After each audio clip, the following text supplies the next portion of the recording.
Good evening and welcome to the September 4th meeting of the Historic Preservation Commission for the City of Manitou Springs. We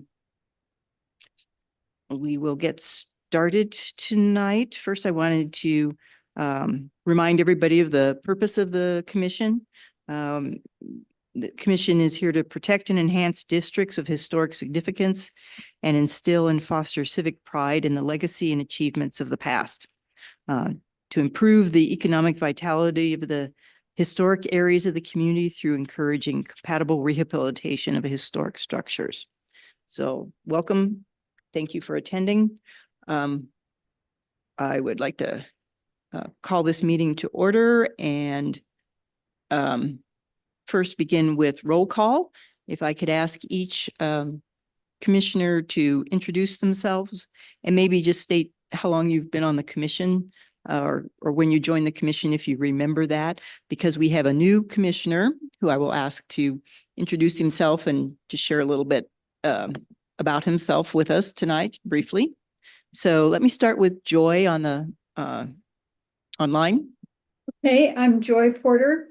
Little confusing. I think I've been on for between 6 and 8 years, maybe 8 years. It's I'll have to go back and look at the date I started. I know Anne was chair then, so that might give me a starting point. Okay, thanks.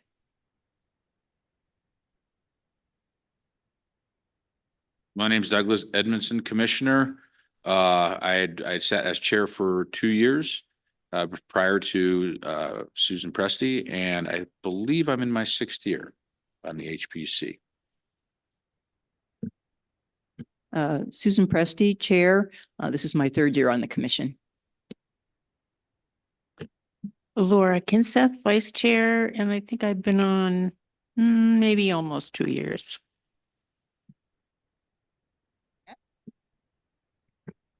Matthew Murphy, commissioner, and it's been 1 day. So I'm excited to be here, happy to be on this board. And some background, I moved here in May, so it's only been a few months.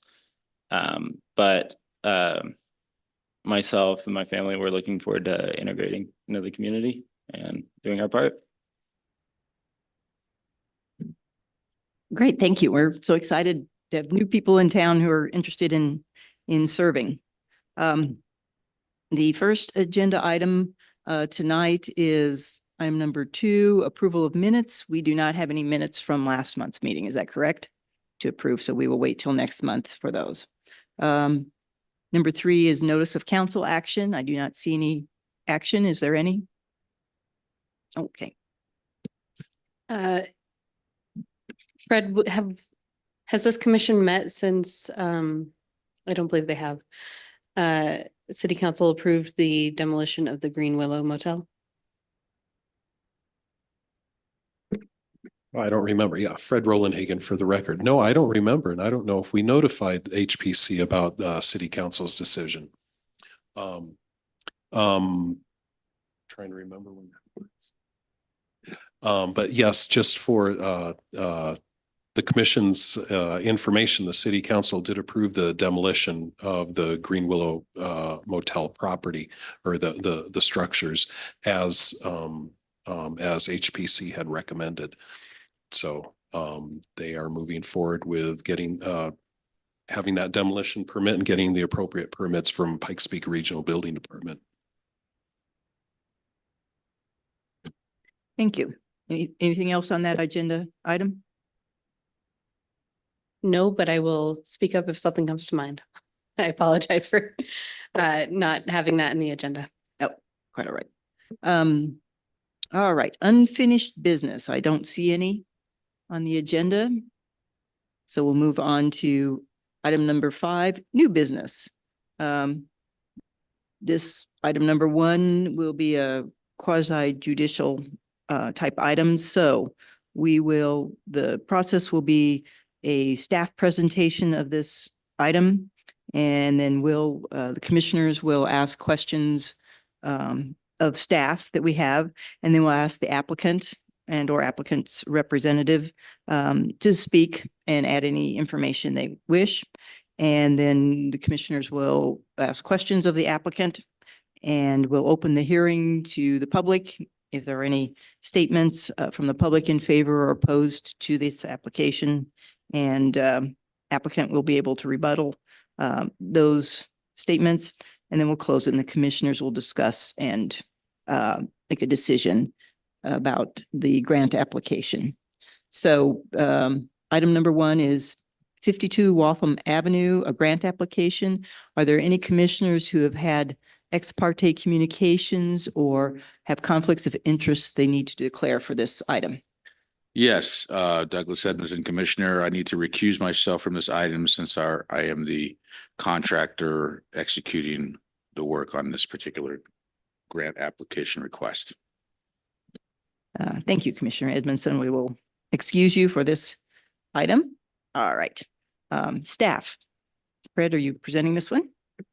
Yes, thank you very much. Let me share my screen.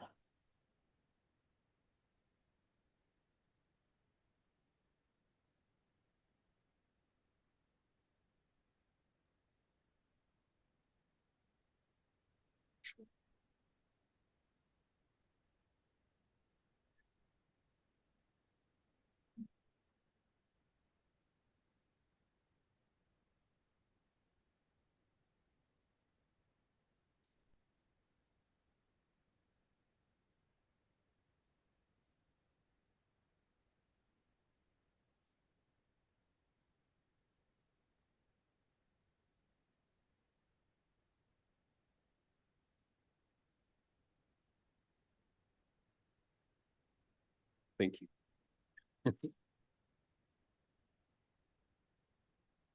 Thank you. We'll correct our information for 25 Waltham. Yep, thank you very much. For the record, Fred Roland Hagen, Planning Director. And I'm presenting this particular case, and yes, first thing I'll do is make a correction. The address of the property in question is 25 Waltham Avenue and not 52 or any other number that might have been put in the staff report. But this is a grant application request. And the applicants are Connie Brachtenbach, thank you, and Victoria Gregor. And the applicants are requesting assistance to repair the residence's original double-hung wooden windows on the south side of the residence. The repair would include, but not be limited to, cleaning the original stained glass, fix the pulley and weight system, and replace pulls, latches with antique reproductions. The large picture window on the lower floor will also be repaired, and financial assistance is requested through the Vicky Duchette Memorial Mini Grant Program. As HPC members are aware, this is a $10,000 fund that's housed within the general fund, and it's renewed each year.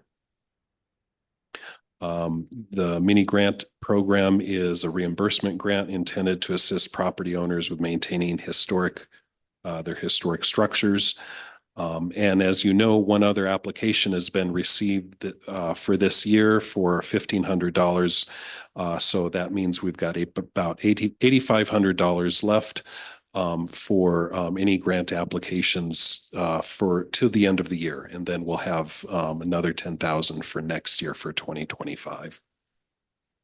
So in the staff report, I just identified some general information where it was in the what zoning district it's located in, which is the general residential zoning district. It's in the Ruxton Historic Subdistrict, and provide a little bit of background and with existing conditions. The residence in question, the residence in the application was constructed in 1899. It's part of the Ruxton Historic Subdistrict. And what I did was identify some general features that characterize the subdistrict from the design guidelines, and that's what I have here in the staff report. Generally, there are medium scale residences on Ruxton, Fairview, and Capitol Hill Avenues. There is a higher level of building craftsmanship and detailing, including many high style Victorian residences in this sub-district. There is a greater mixture of eclectic and resort styles, and stone combined. There is prevalence of stone combined with wood shingles. There is cut stone retaining walls and bridge. Craftsmanship and detailing is exemplary in both the variety of the Queen Anne, Victorian, and vernacular styles. Regarding windows, there are Queen Anne style and Oriel windows found on a number of the homes in this sub-district.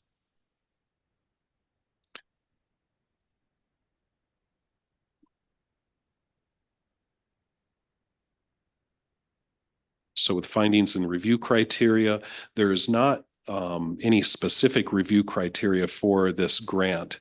And the program guidelines are not located in the code, but they are in the grant. They're in the grant program document itself. So the Historic Preservation Commission does have the authority to approve or deny requests of any amount. Going through the mini grant program, this request appears to meet the requirements of it. And at this time, as I said before, only one other application has previously been made and was granted. So staff's recommendation is to approve the request for $2,000 to assist in the restoration. And there is motion language, the motion language options. One, HPC can approve the request as requested. You can approve the request to grant the applicants funding with conditions, or you can deny the request to grant the applicants funding from the grant program. Also, sorry, the other one is you can postpone or move to continue this request if you need additional information. And the applicant is here to answer questions about their particular project. Thank you. Do any commissioners have questions for our staff presentation? Susan? Yes, This is Joy. Fred, I just have the question. This is only for repair and maintenance. This is not going to be replacing the windows or the wood. It's going to be restoring them. Is that correct? Yes, that's correct. Okay, and that's why we don't need an MCAC, just because it's normal maintenance and they're trying to preserve the history. If they end up not being able to, will then it come back to us if they find they can't repair or restore? Yeah, that's correct. If they end up having to do something more than just repairs and maintenance, it would require an MCAC. Okay, thank you. Commissioner Porter, Chelsea Royston for the record, just to clarify, the funds are reimbursement based. And so if there was that part of your question as well about if the funds would come back, if the scope of work changed, the funds actually just would not be distributed if the scope of work were to move more towards replacement rather than repair. Okay, thank you, Chelsea. Thank you. And I have a question for staff. Specifically, the grant requires that the property is within the boundaries and that it be contributing to the district. I assume it is, but it was not in your report. Would you confirm that it's a contributing structure? Yes, that is correct. Thank you. Just to make sure we're specific on that. All right. No other questions for staff. Then I would like to invite Mr. Brockenbach, is that who's here tonight, to come forward and add any information you would like to. Please, have a seat, bring the microphone close to you, state your name and your address, physical address, please.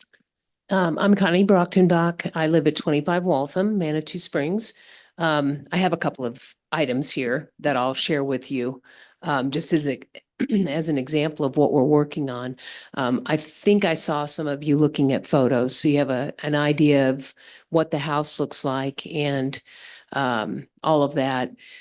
I just want to start by saying I'm a fourth generation Coloradan, so I love the state. And my children were both born in the house. And my daughter lives across the street from me. We're very invested in the community. I serve on the school board. And I've been involved in a number of different committees and work throughout the community over the years, volunteered in the school and all of those things. So I just want to establish that. I love it here.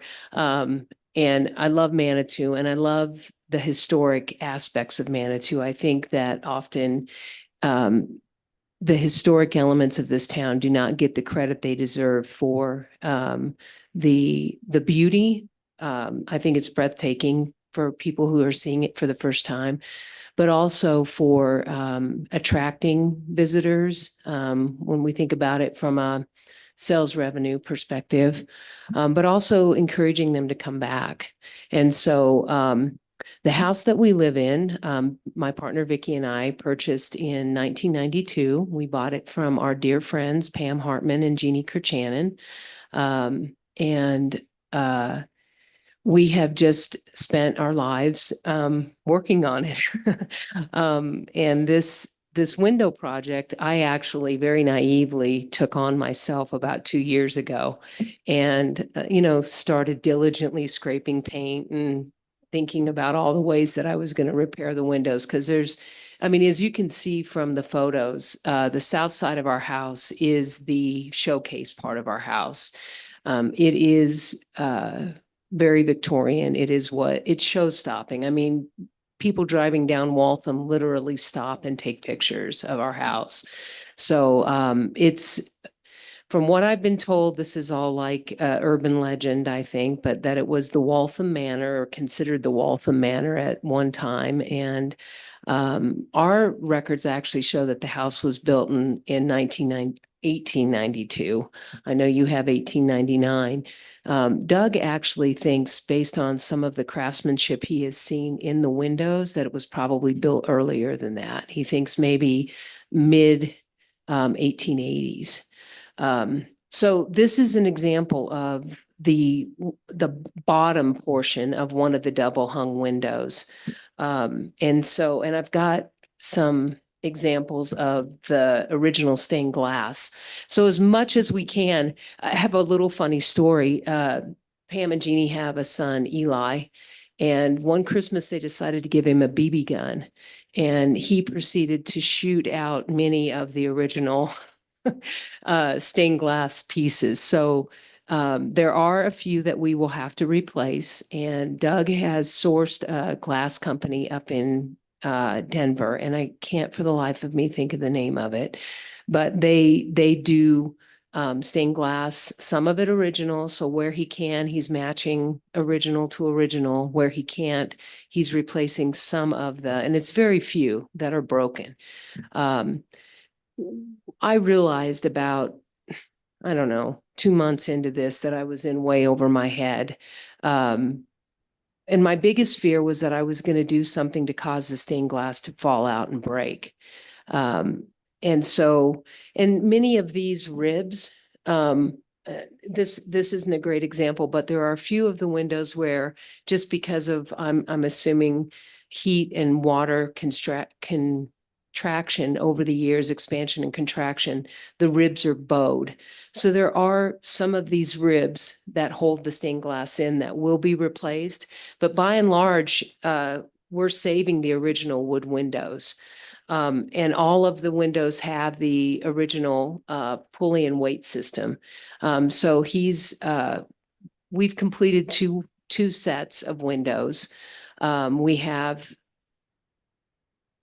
10 more to do, plus the picture window. I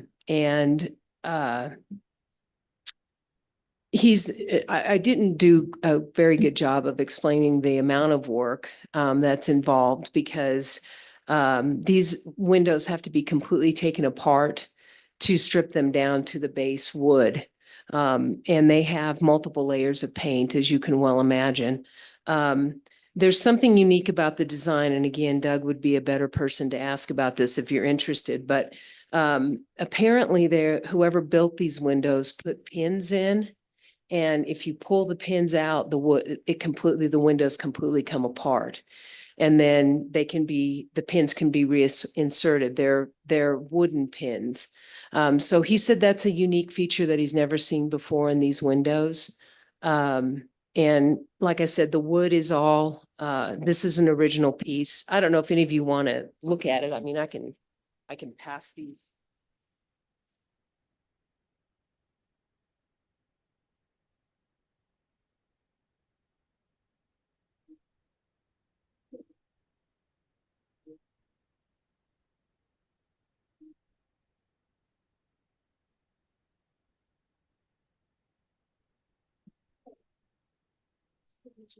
Let me get back to the mic so everybody can hear. We do have some original pulls and latches that we are preserving. And they were forged in Chicago, I believe. I should have brought an example of those too. And they're stamped with the I believe it's 1882, which is another reason why Doug thinks the house was built earlier than what is documented. So, you know, we love the house. We're going to stay in the house. We're going to do everything we can to preserve all the historic elements.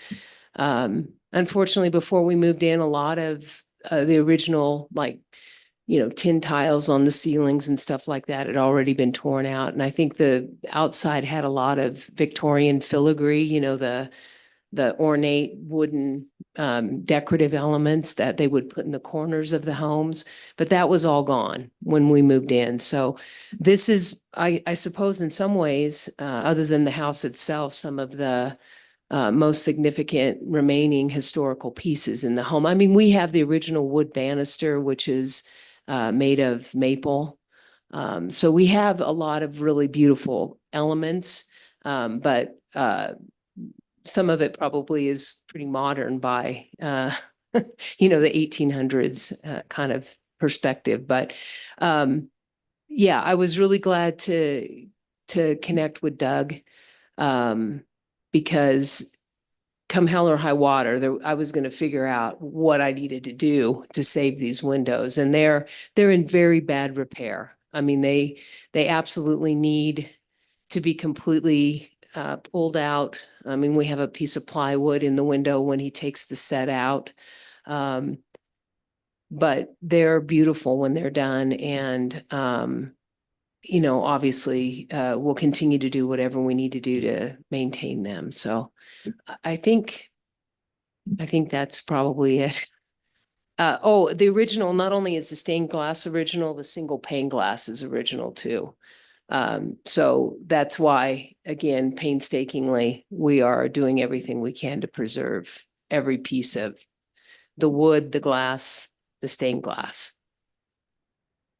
So, and this grant would be obviously a wonderful gift in terms of helping us offset some of the cost, and the project will far exceed the grant dollars, but regardless, we want to make this happen. So I thank you all for your time, and I certainly appreciate your review of the application and consideration for the project. So thank you. No, thank you. And thank you for the wonderful show and tell. It's so nice to actually see things. Don't move too far. Okay. Wow. The original pole was taken off, but it's all the original wood. There was obviously a red paint one time. We are.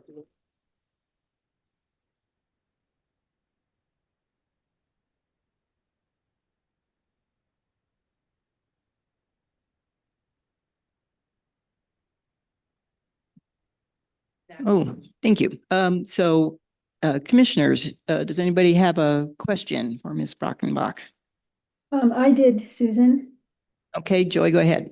I'm excited about you restoring the windows, and I know Doug will do it well. You said there were 10 more windows to be replaced. How many of the stained glass will have to be replaced because of the BB gun? It is a very small number. I mean, thank God, I think Jeannie and Pam probably wrenched the gun out of Eli's hands. I'm very good friends with Eli still. He's in his 40s or almost 40 now. So, but Doug would have that count. I mean, it's probably 5 of them out of, and this is the bottom portion of the windows. So the top portion actually has 2 sets of stained glass. So there's what, So about 12 5 per of the 10 window? or? 12 per window. 12 of the stained glasses per, I'm sorry, not 12 per window, 12 per set is what I meant to say. So Okay. there's the top half of the double hung, and this is the bottom half. The top half has 2 rows of stained glass, 4 in each row. And there are 12 windows. So 12 times 12, right? Wow. And there's That's a lot of probably glass. maybe 10 of them that have the BB gun hole in them. Thank you. Yeah. I just also wanted to say how much we really appreciate that you're saving all these windows. And did you refinish that one yourself? I wish, no. Oh, That's so 2 sets are done. This is the beginning of the 3rd. Yeah. uh-huh. Well, thank you for bringing that in and Yeah. showing us how good that old growth wood really is. I mean, that is a very square Yep.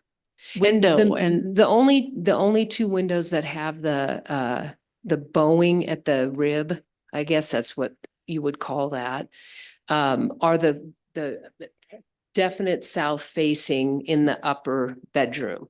So, and it's just 2 of them, but that's where I was like, man, that wood is going to have to be milled or something. And that was where I kind of threw my hands up. I had no idea where to turn, and just a fluke was at a 4th of July party, and Doug happened to be there, and we got to talking about the house, and that's how this whole thing of him getting involved started.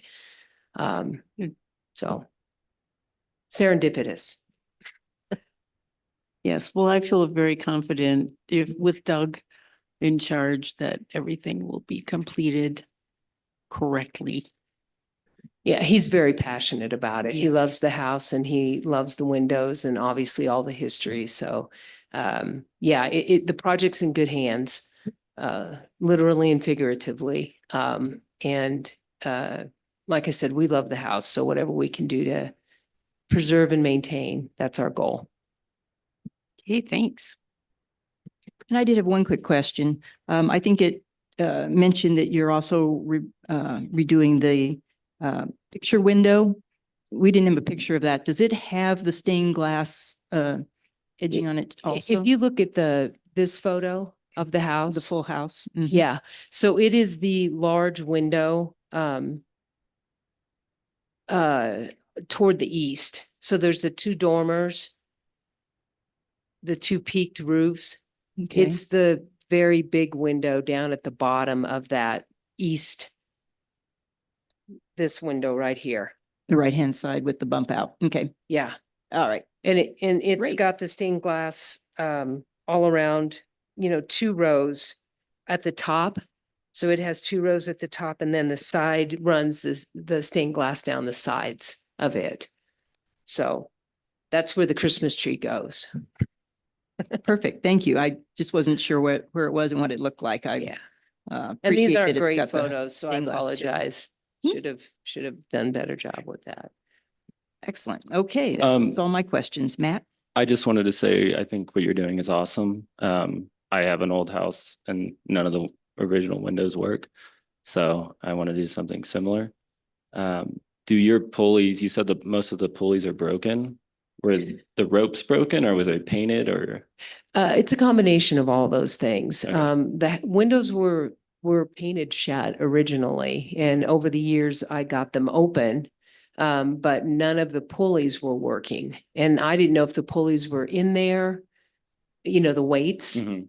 If it was just that the rope had rotted over the years or what, but when Doug started taking them out to do the renovation, the weights are all there. So we have the weights, we have the pulleys, so all of that original weight and pulley system is there. The only thing that needs to be replaced is the rope.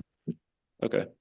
And they work beautifully, the two that are in. And That's he's great to hear. he's even gone as far as adding, apparently in these old homes that when they were originally installed, the windows, there was a very thin piece of brass that would line the window. So on the runner edge where the window goes up, and then at the bottom, this really thin piece of brass was in the windows originally, tacked in. And it was to help make the windows more airtight and also make them less likely to get jammed up from humidity and stuff. And so he's installing that brass as well.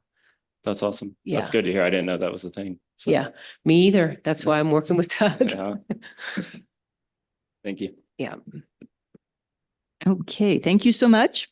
I'll let you go back and sit down, and I don't know that we have any comments from the audience. We have no comments. Do we have any audience online? Chelsea? Want to make comments for or against? There are no attendees online Okay. other So- than those that are on our screen. Sorry. Thank you. So I'd entertain a motion from a commissioner.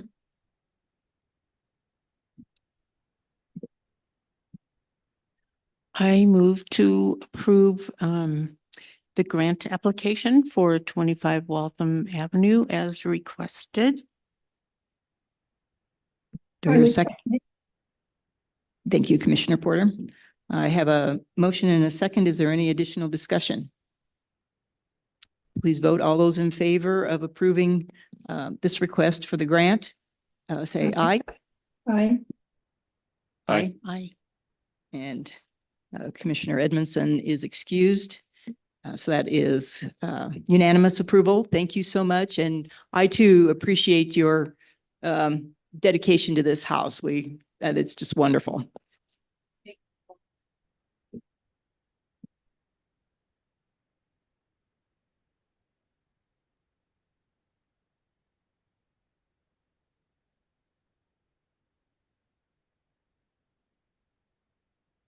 Okay, that's the end of our new business. Moving on to we're up to item 6, other business.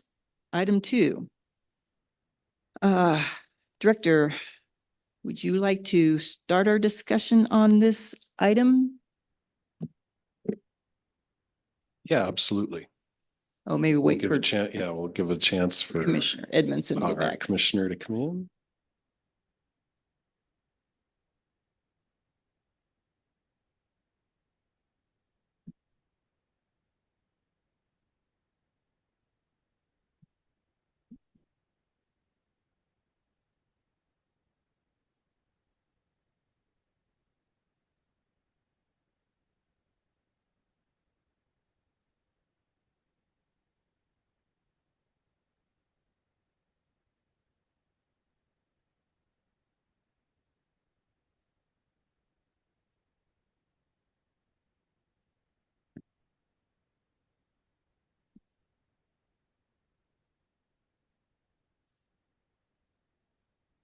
Okay, thank you. Yeah, I thought this might be a good idea, and Chair Presti and I had discussed it a little bit and thought, and we agreed that this might be a good idea. I know that sorry, let me back up. So we know that we want to make some revisions to Title 17. And that was something that was on my work schedule when I came on as planning director back in April. I know we were trying to, my predecessor was trying to make a dent in that this year. And of course, with staff changes and things like that, that hasn't happened yet. I would like to start it this year, but it may not happen until 2025. We're going to see. So partly for my sake, but also I think maybe as a way to start the conversation, I thought it might be good to have just a general informal conversation among us, among HPC members about get your ideas on what you think we need to revisit in Title 17 when we're considering revisions. I want to start this discussion. So like I said, for my sake, and so I know which direction to go. Obviously, when we make changes to the code, any part of the code, it requires public hearing, it requires public notification. So it'll give the chance for the public to provide input. But I wanted to start here and understand a little bit about HPC's perspective, your perspective on this. I dug out some edits and I will post, let me share my screen again.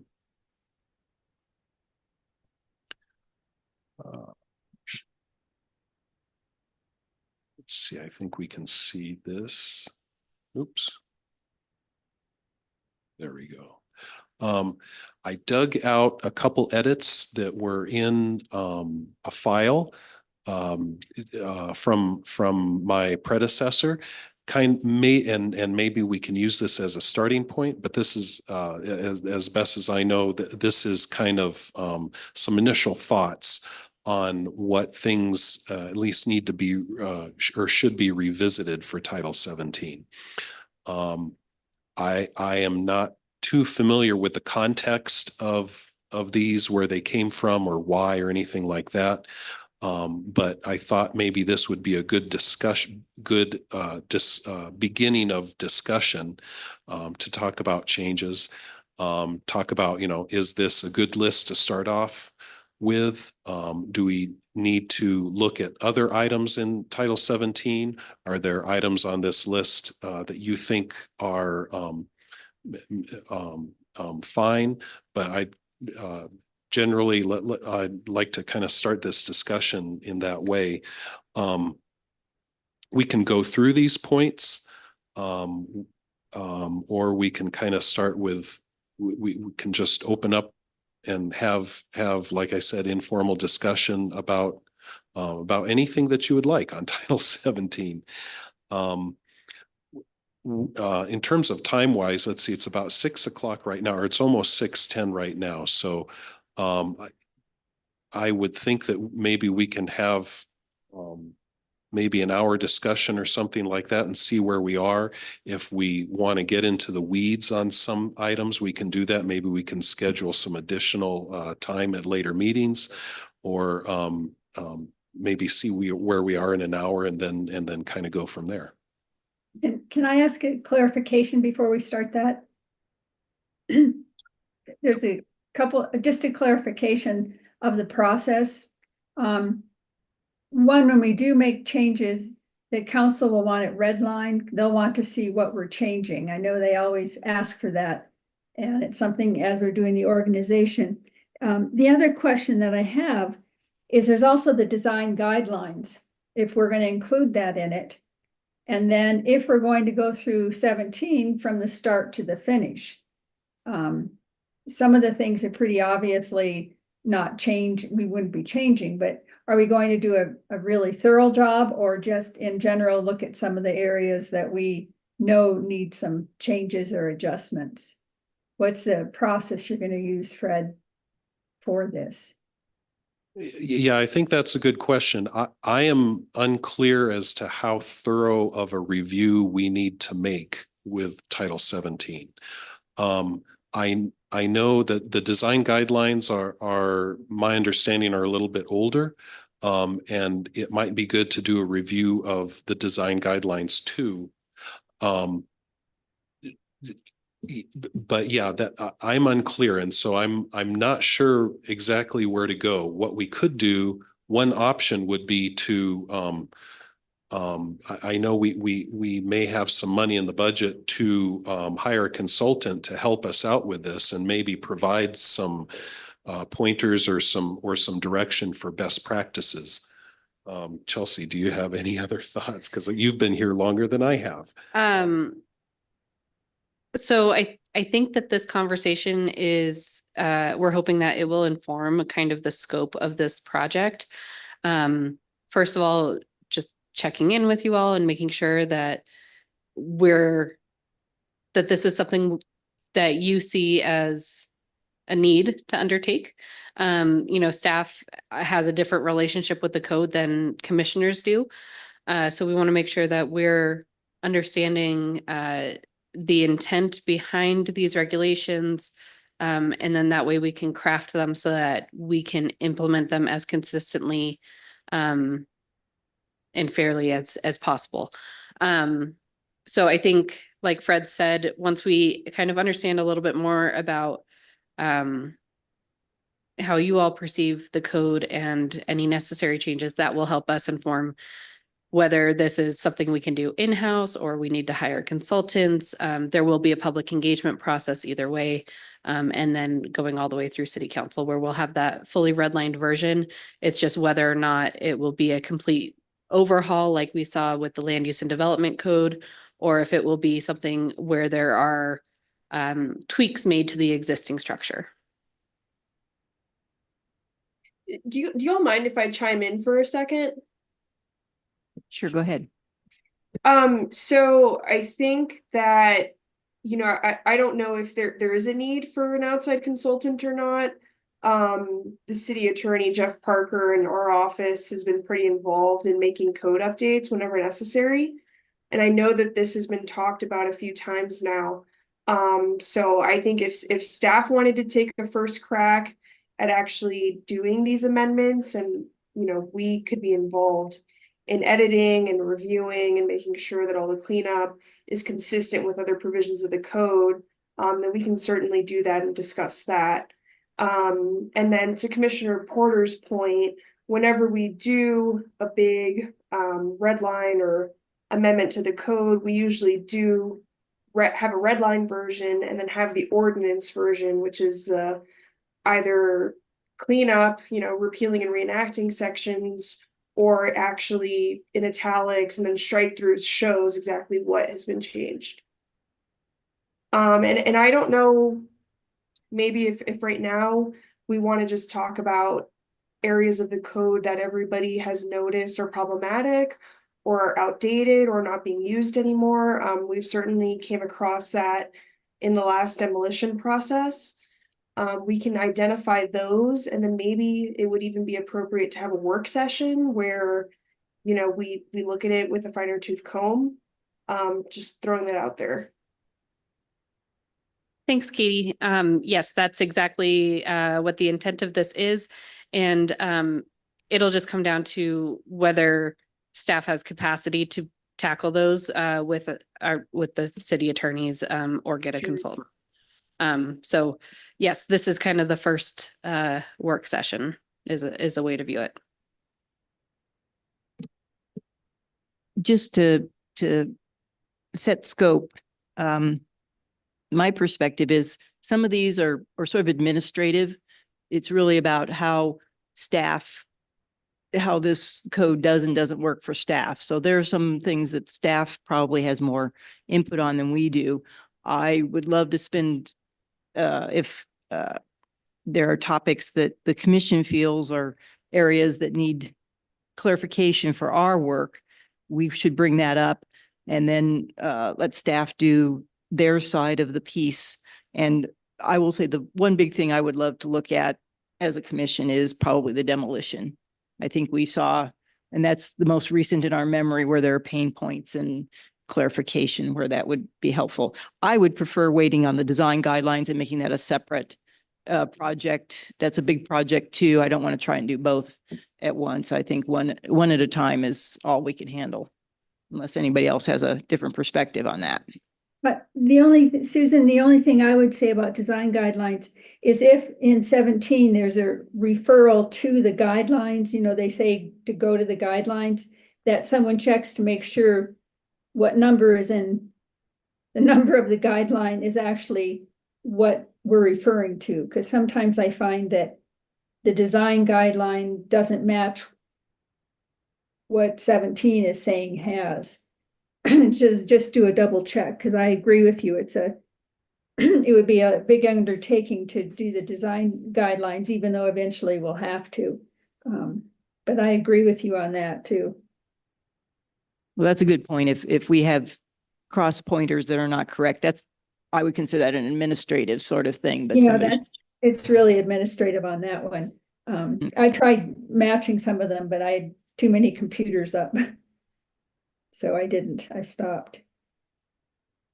One of the things that I would like us, the demolition is important, very important, since we had that trouble, is also the compliance. I'd rather not call it enforcement, it's rather compliance. For example, the hotel at the west end of town that's boarded up, and it's obvious some things have gone on without a demolition or anything done. Those are the kinds of things that we really need to get a handle on. I think we've had a number of MCACs that we approved one thing and then they did something else, and it was like we were sort of caught in those kinds of things. But that was an area that I know I looked at. And then always the definitions, to make sure our definitions are really working for us and for staff. Thanks. Okay, so far I have the demolition section, compliance and definitions. Anybody else have particular areas they can think of that they want us to focus on at least first? Or as a commission? I think we brought this up a couple of times during meetings where we had applicants who went ahead and did the work before they had their hearing Mhm. and destroyed some historic materials and things. And we were talking about possibly some sort of penalty for doing that or fine. Would that be something good to discuss? Okay. Commissioner Porter, did you consider the fine structure part of your compliance? Is that you're thinking they're all? Yes, I thought that was under, you know, I agree with Laura that it's under the compliance. When people, you know, a lot of times people will claim they didn't know, so maybe that's upon us to figure out how we can get everyone to know. Sometimes when it's the second or third thing that they do, they certainly do know, but they just go ahead and do it because we don't want to make this so adversarial that we lose the support of our community. But at the same time, how do we have compliance? And Laura's right, is that they just started a thing or we asked for something and then they did something different and then it was done and it was like, you know, sorry. But I think calling it enforcement, I think fines and compliance are a softer way, but I think we have to have some way that people just don't come before us and say, oh yeah, I did it this way and so sorry. Not that many do. The thing is so many do it so perfectly and really put the effort, like the one on Waltham that we've been discussing. They're going to do everything possible. And so most people do. If you buy a historic house, you are ready for what's going to come your way. So I don't want us to think that there's a whole lot of people that aren't doing what we ask. There are a few, and maybe that needs to be addressed. Great. Thank you.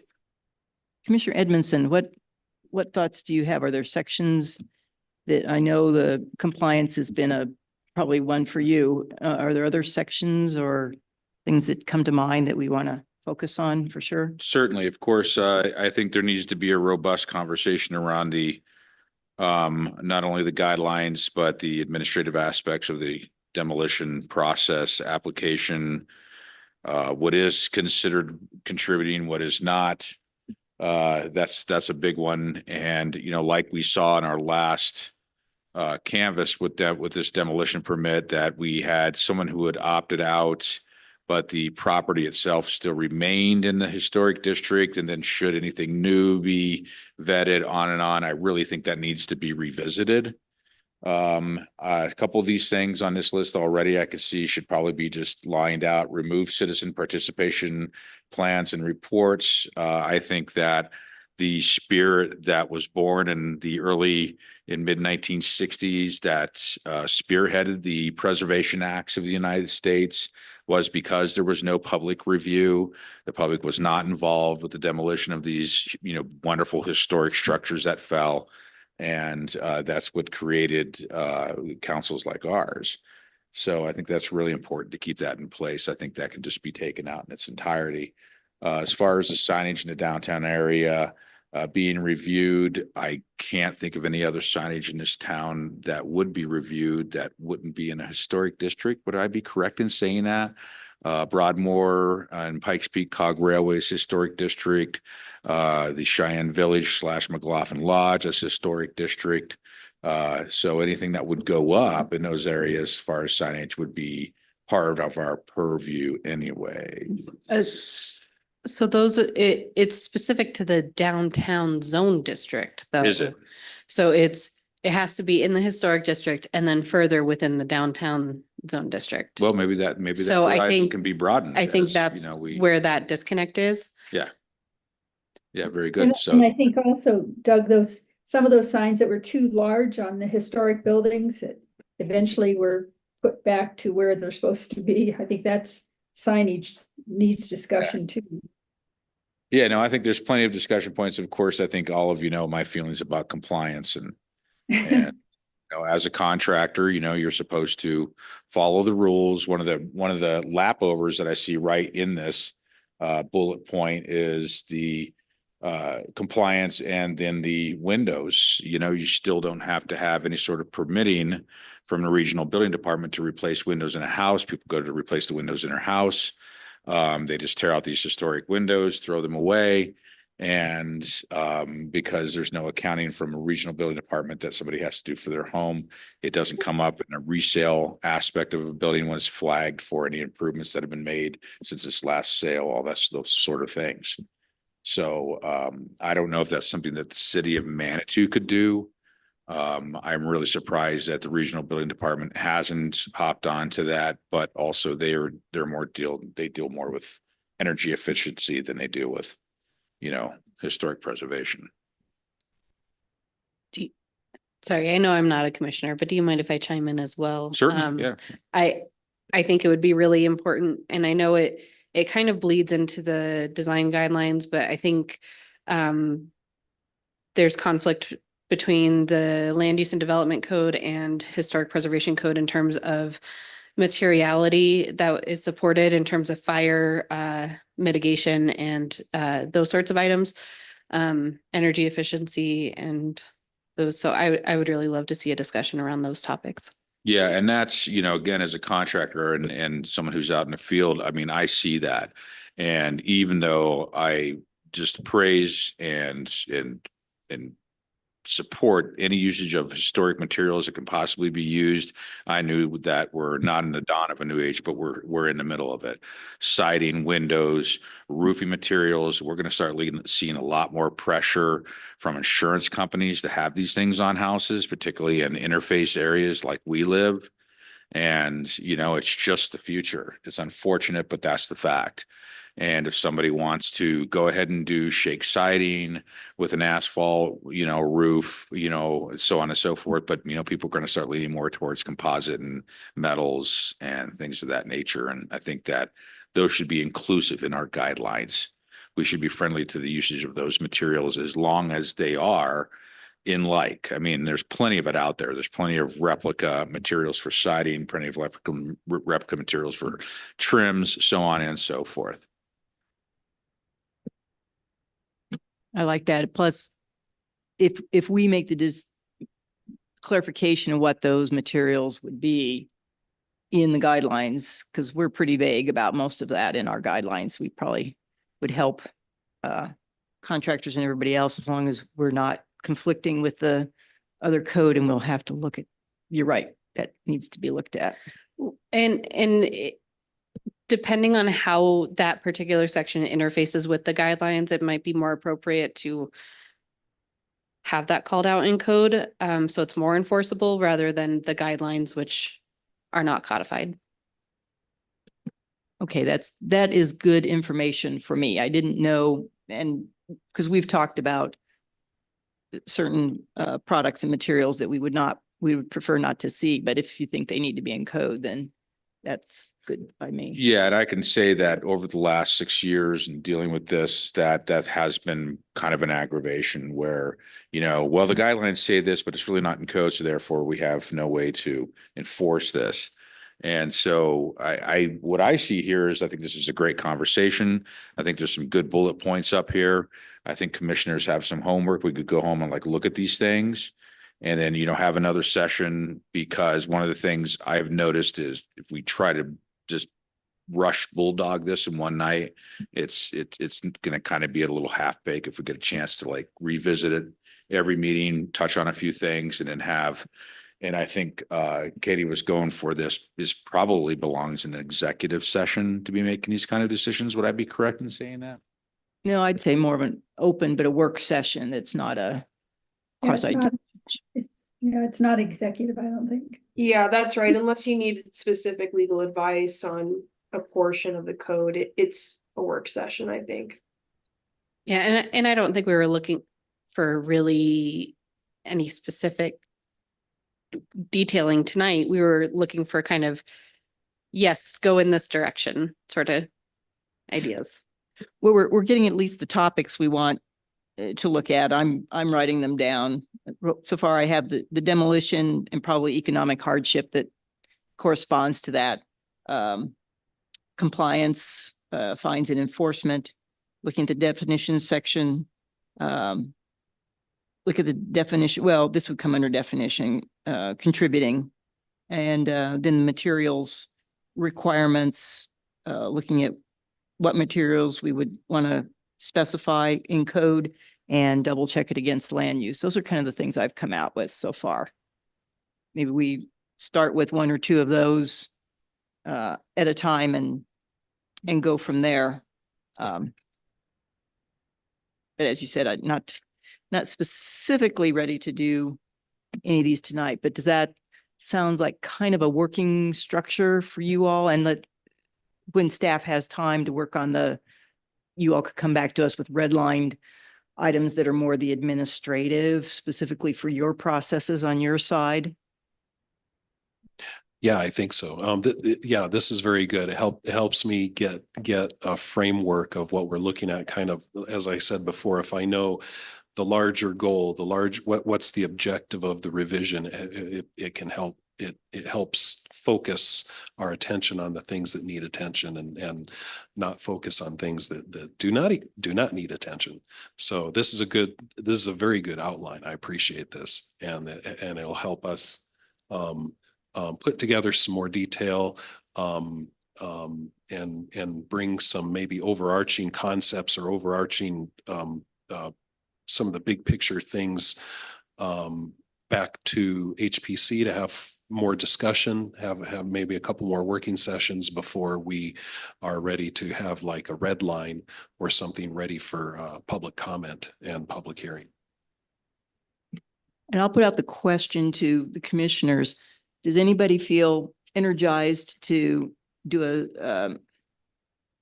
a working group, a subgroup to meet outside our meetings and actually physically redline some things or write some things down? Is there any desire to do that, or would you rather let staff come back with what they present to us and discuss it as a group?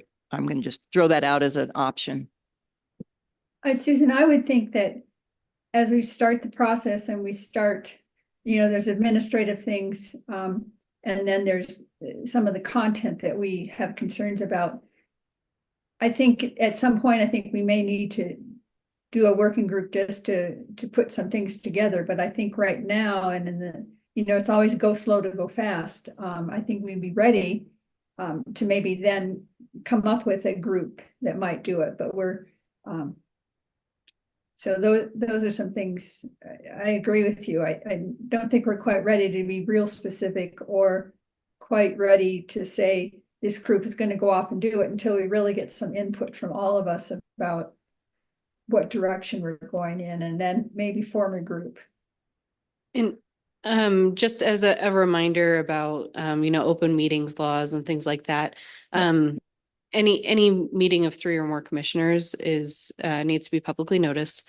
And we've encountered this with other boards and commissions where they want to have subcommittees, and it's really difficult for us to find a meeting time, a location, staff, and then an open YouTube availability to host additional meetings.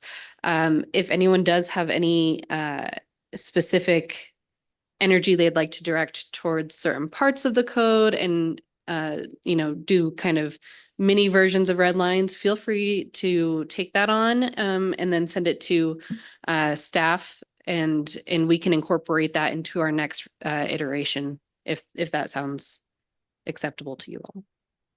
Yeah, if you all are willing to do that, that would be great. If commissioners, if you have particular sections, I already have some.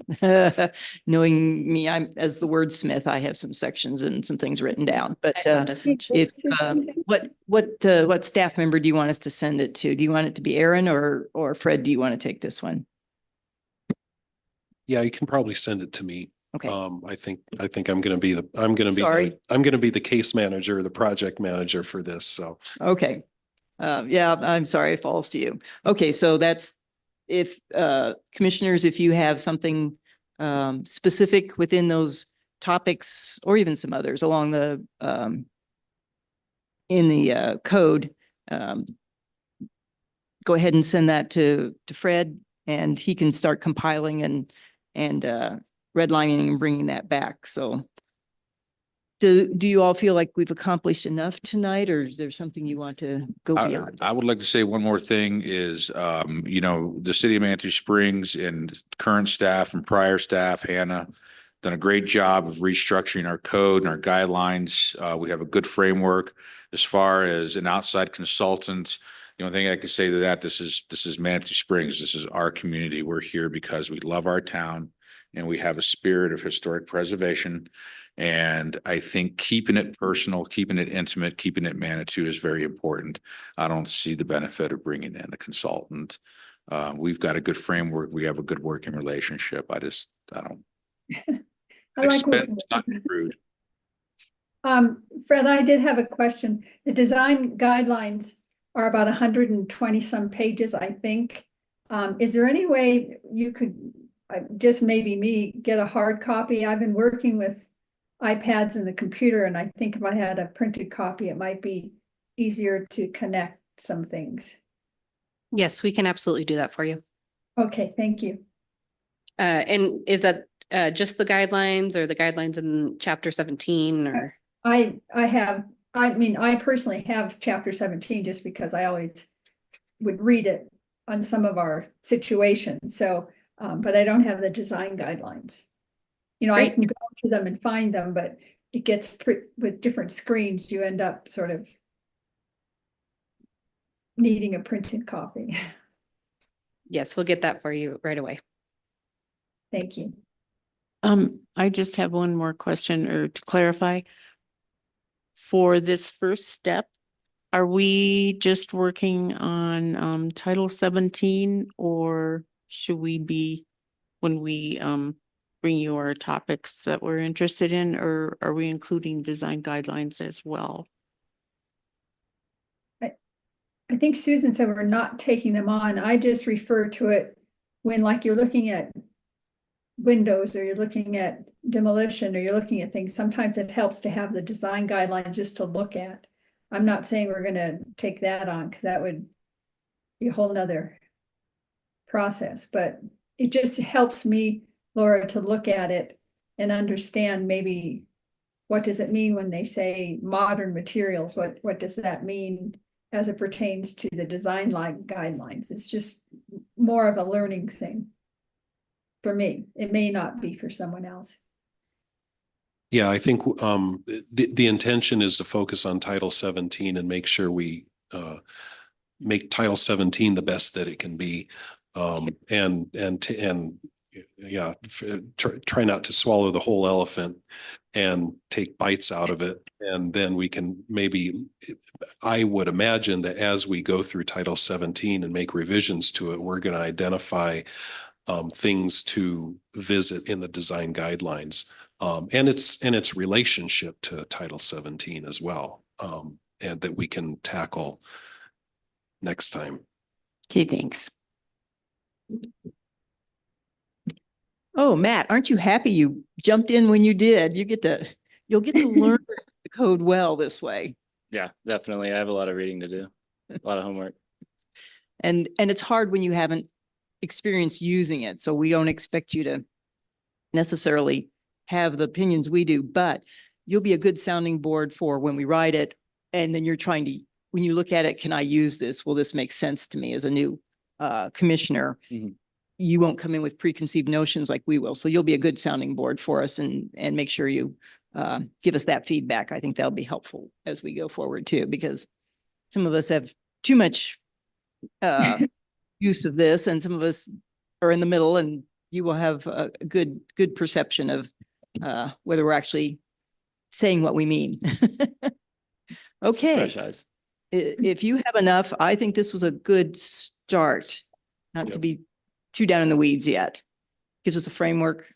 Thank you all for your input. I really appreciate it. I think this is a worthwhile task, and especially after our work with a demolition request, and it will not be the last that we'll have, that if we can improve the code so that those sort of processes are easier, that would be helpful to us, I think, and to the planning department and our citizens, quite frankly. Thank you. Appreciate it. Thank you. If there are no other, that's the end of our agenda items, unless somebody has additional topic we need to deal with, I would. I just wanted to let everyone know that when I had recused myself, I called Commissioner Nichols on the telephone, and that she, it had just slipped her mind. She'd had an appointment earlier in the day and was just wasn't there. So she extends her apologies for missing this evening's meeting. Well, it's She's good to okay. know, not illness. Yeah, I was genuinely concerned. I mean, Yeah, because I wondered about that. Was going to ask it. Thank you for doing that. I appreciate that. Okay, then I will officially call the this month's meeting adjourned at 6:37 p.m. Thank you all. Thank Thank you. you, Susan. Bye, everybody.